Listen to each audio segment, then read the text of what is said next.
Hello everyone and welcome back to ProfileTree's YouTube channel, where today we're going to be taking a look at how you can avoid ERP failure in terms of looking at the steps to ERP implementation success. And for those of you who don't know what ERP is, this is an acronym for Enterprise Resource Planning, and this is a software that is developed so that organizations can improve and become more efficient in terms of implementing and introducing a system which allows you to manage your day-to-day operations and activities effectively. And if we do think about those day-to-day operations for most businesses, this is the likes of your project management, human resources, accounting, procurement, and also risk management as well. So basically, an ERP system will be set up to allow you to manage each of these resources in a centralized area, also giving you the ability to share data across each of these areas, allowing you to save time on basic areas of the business where you can then focus on the future of your business in terms of growth and scalability.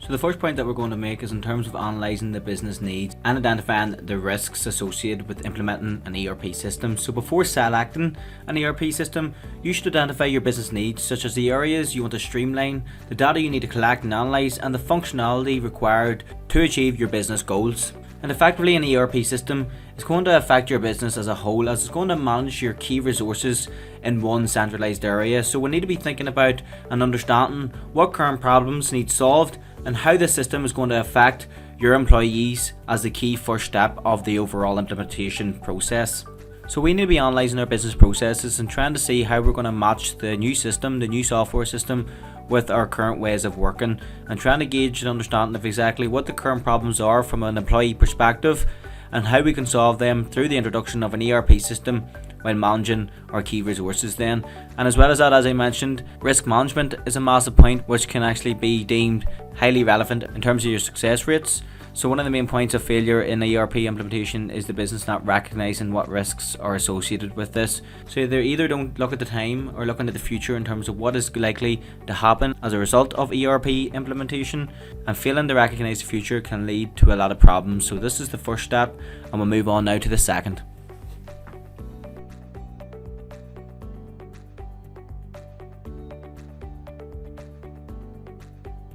The next point I want to make in terms of actually implementing a ERP system correctly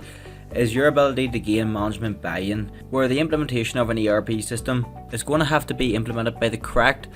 leader with the correct style of leadership, someone who is deemed inspiring and has a bit of influence over your employees, so that you can ensure that they're going to buy into the overall plans and the future of the ERP system. So treating this as a digital transformation initiative is going to be very, very important, so that you can actually ensure that you're getting the onboarding and support of your employees during the whole process, and you're managing any forms of resistance to change, which I'll go through in a wee bit more detail afterwards. So key areas you want to consider as a manager or leader who's directing this overall process is how you're actually going to make sure that your employees see value in the new ERP system. How can they see that this system is going to be brought in to really prove beneficial to not only the business but to them as well. So this is going to be down to you, how you can devote time and effort into actually showing your employees the benefits of the future of the ERP system, effectively making sure that you can get them on board through the whole implementation process.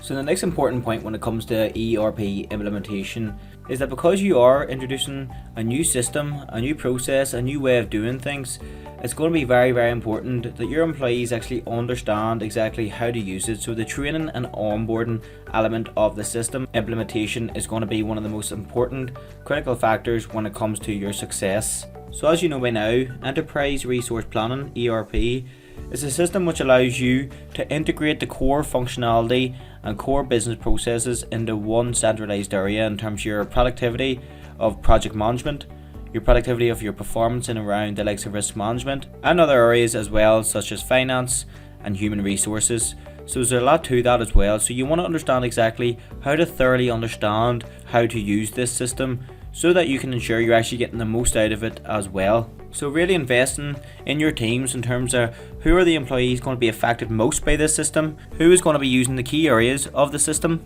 and ways in which you can do this is by appointing key individuals, key leaders who can really learn and adapt to this system and drive it on within your workplace, so that anyone who has any issues or queries regarding the system itself, they can actually contact these individuals, where they can then solve problems before they escalate any further. So as I mentioned, training support is going to be a massive factor in terms of how successful you're going to become, and this will lead on then to your organisational change management capabilities, which I'll go through now.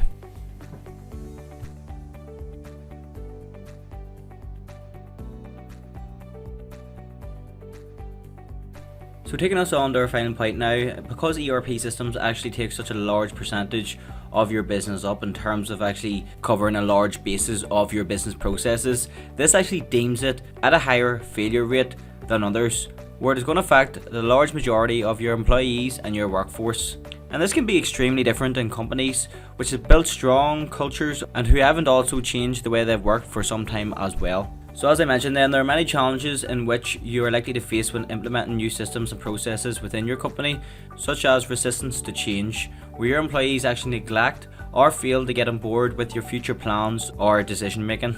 And there are effectively different ways in which you can deal with this in terms of dealing with resistance to change. I have created a video in around this, so I would advise you to go and check that out on ProfileTree's YouTube, but I will also leave a link to this video within the description box below, so you can find that there as well. So the key point to take away here in terms of organisational change management is that you have the correct leadership and management, as I mentioned at the beginning of the video, in terms of an individual who can guide the transformational journey, who has the correct leadership and communication styles that suit all stages of the process. If you do want some guidance and support in around digital transformation or the implementation of a CRM system, an ERP system, whatever it may be, don't be afraid to contact ProfileTree today and we would be more than happy to help. That is the end of today's video. Thank you very much for watching and have a brilliant day.